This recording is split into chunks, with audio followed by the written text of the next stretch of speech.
Importante kaayo sa Ginoo ang pagtuo, ang atong pagtuo. Gilingay mong tupad, inanapa kay pagtuo. Kay kasagaran ra ba nato, dili kay takasabot unsa ning pagtuo. Mao na nga dili takakita sa kamatuoran. Kining pagtuo mao ni siya ang suga, light. Mudanag nato aron makakita tas kamatuoran. Pero kung wa na ganitay pagtuo, mapawong gani na siya, bisan pag imudmod sa atong naong ang kamatuoran, di gid takakita. Kinsa dinhing mga asawaha nga kanunay giyong nakakita nga ang iyang kuyog sa ila mao ang iyang bana, taas ang kamot. Tanawa, di ba galibog na mo? Kana bang makaila jud ka nga imo ng bana kanunay?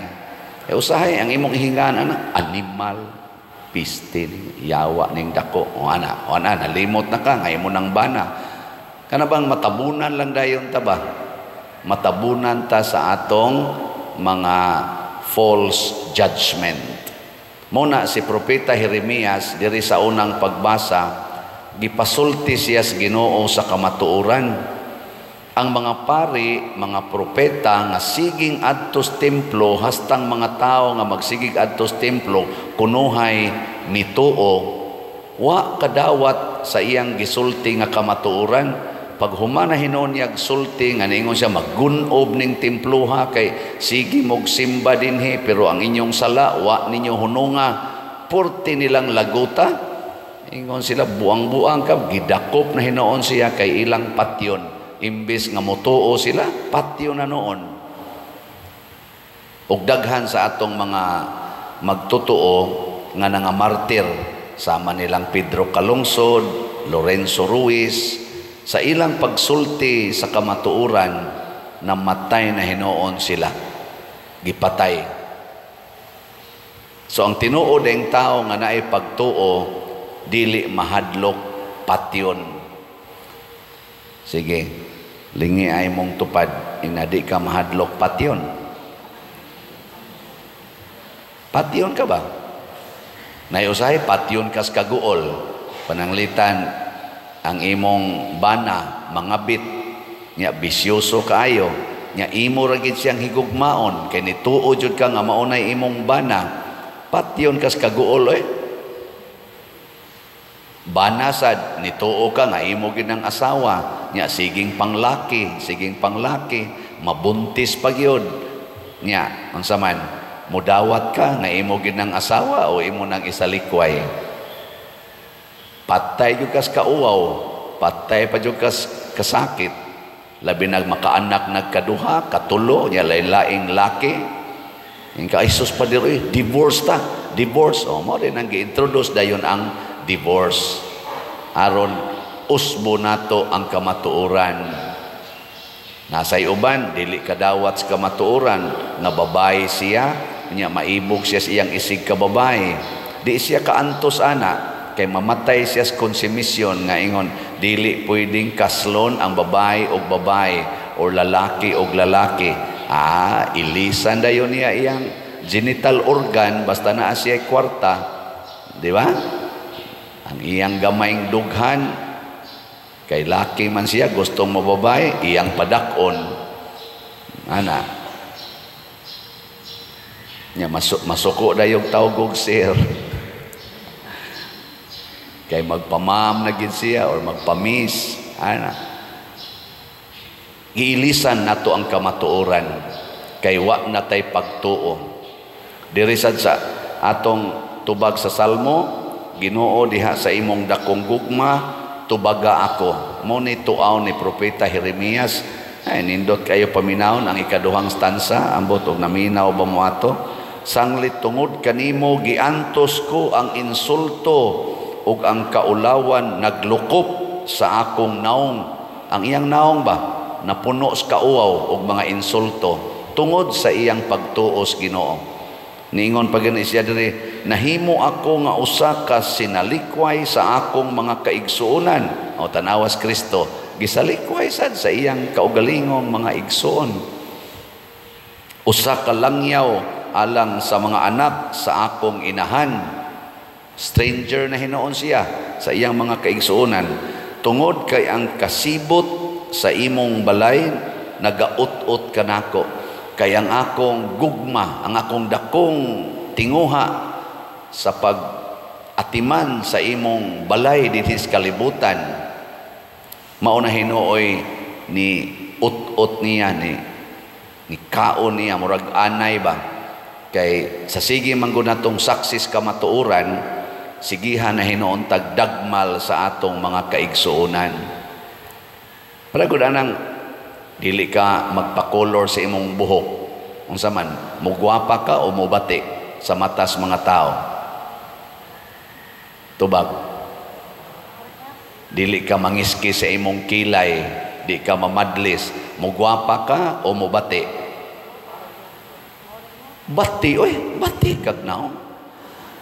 Tinuod gina sa kalibutan.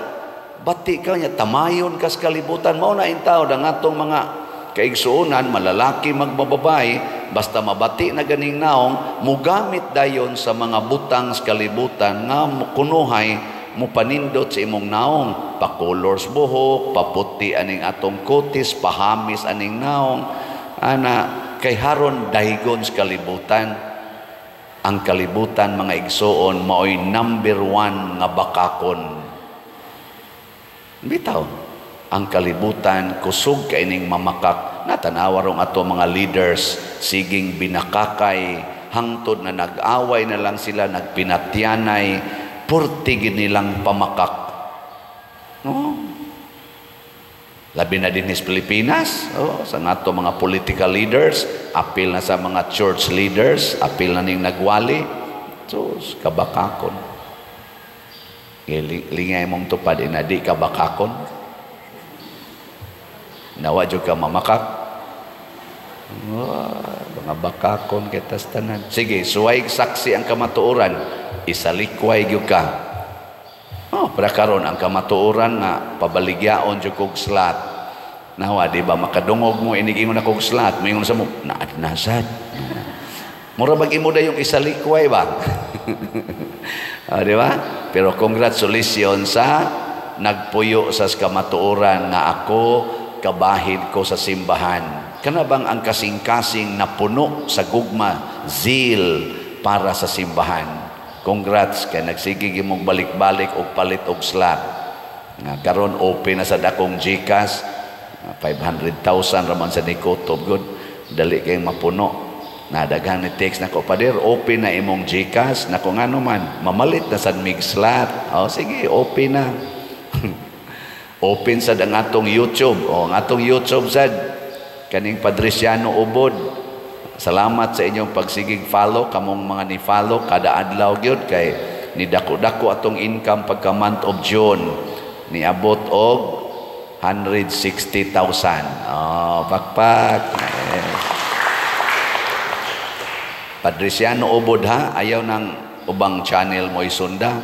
Nabitay kasigig ngadto nako, suroy-suroy ko, naidaghan kay mo tagad nako. Pader, sige gyud kog sunod sa imong TikTok o sa imong Reels nako. Wa man ko mag-Reels, wa sa ko mag-TikTok. Nakuha di ka mo sunod sa akong YouTube channel kaning Padresiano Ubod.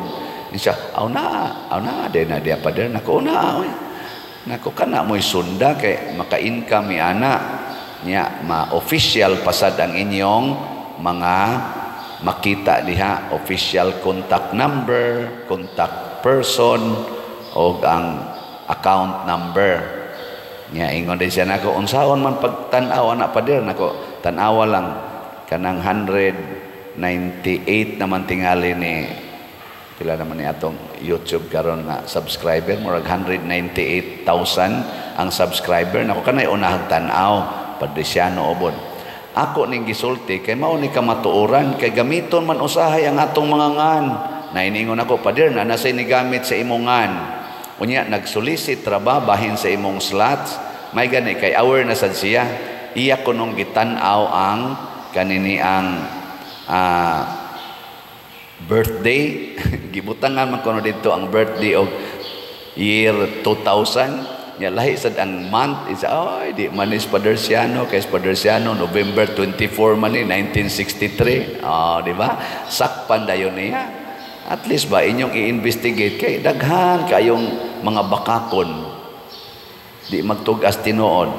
Ako motugan ko news tinuod ha ang atong halin sa SBF DAG sa pagkakaroon tinuod ni kay mo may gi-print sa atong Finance Council. Niabot na og 31,539 ka slots nya naapay 28,461 ka slots nga available sa SBF DAG. Tag 500 pesos per slot ni siya para sa atong kumbento nya naasad ni siya 16 slot challenge nga tag 8,000 per challenge. Niabot na sa 139 ka 16 slot challenge ang atong nadawat. Salamat kayo sa mga matinud-anon. Pakpakan nato sila. Salamat kayo. Ang atong MMHD murag ni hinay man, wa na mo'y gugma sa mahal nga Birhen Maria.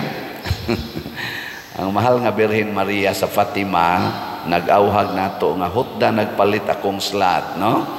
Muna ang atong halin dinhi sa atong parokya 4,053 na ka slots nya dito sa Kapilinya. Ambot ngano sa ning Kapilinya wa naman ni increase ang ilang number.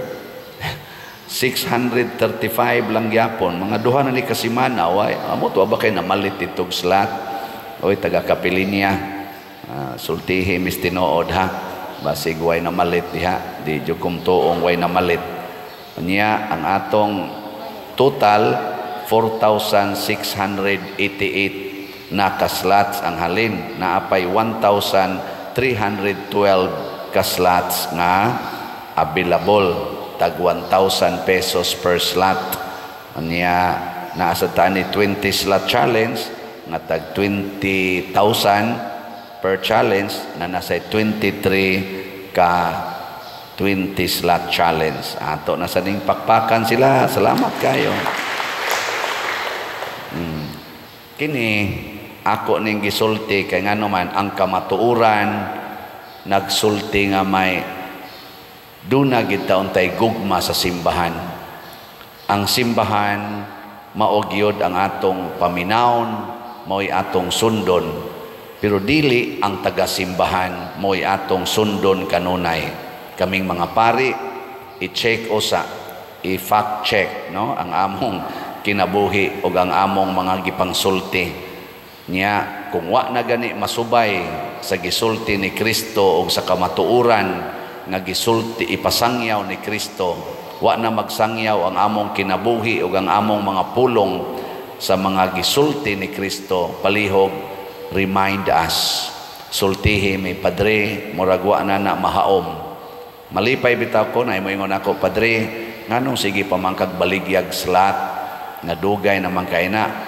Nindot kayo karon makasulti sa ko wa pa man mahurot niya ang ato mga contractors wa pa abansad mabayre gani nay uban naghilom-hilom nasa uban sige nagpasumbingay pader nanay partial ana niya wa pa man mahalin muna nga kamatuoran. Kamusang mga bana o mga asawa puy ang kamatuoran kana bang maghigugmaay magpasayloay sa kasakit o sa kalipay sa kahamugaway o sa kapitos aron ang inyong mga anak makakita nga mao day ni tinuod nga minyo. Dili lang ng happy-happy kanang hanimon-hanimon, dili day na mao. Nya kita sa mga Katoliko magpakasal gyud usa, una magdog ang babae o lalaki, magpakasal usa una magdog kay mao man ay kamatuoran. Dili nang pabungga-bungga anang kasal nga porting daghanang gasto, dako kay gasto unya dugay na kay nagtipon kay nagtigom pagkwarta. Unsa man ni ang atong kasal sa simbahan? Pang kuan lang, pang show off? Dili oy. Kaning kasal sa simbahan ang kamatuoran ani naghatag ni og unsa man lisensya o pagbalaan ni anang gitawag natog marital act, kanang sexual act sa bana o sa asawa, himuong balaan pinaagis kasal. Dili ni ang kasal nga pang video ra nya, sige hanayon yung tanaw nya, sige di mong panaway, ala nasayop siya glakaw, ala bati kay siya linaktan, ayoy waman mo angay ang iyang gisulop, sige nalagana. Di na maoy. Ang kasal mauna ang paghatag og kabalaan sa kinabuhi sa babae ug lalaki nga maghimog bata. Maghimog ganig bata ang babae ug lalaki nga way kasal, padung nas impierno. Matod pa ni Propeta Jeremias, laglagon mos Ginoong. Nilingya imong tupad ing na gikasal kas una pa mo nagdog ing na kono nya mo ingon sa na imong tupad, wa pa manggani koy uyab. Ing na ayaw na gyud pagkuan ha, ay pag una-una kasal gid usa una dog. Malipay sa kung naay pipila karon nga ningon pader magpakasal na gyud mi, 25 na mi katuig, dayo ban 30 na mi katuig, wa gyud mi kasal. Abi ba namo pader og okay ra ana. Kanindot ada, dili pa uwahi ang tanan. Magpuyo na tas kamatuoran. Matod pas Ginoo sa unang pagbasa, kung maminaw sila sa imong pulong, dili nako sila laglagon. Nindot no. Kung maminaw sila sa imong pulong og botoo, dili nako idayon ang pagpahamtang og silot kanila. Mao nay atong paningkamutan na kitang tanan maminaw og mosunod na sa kasing-kasing ni Hesus.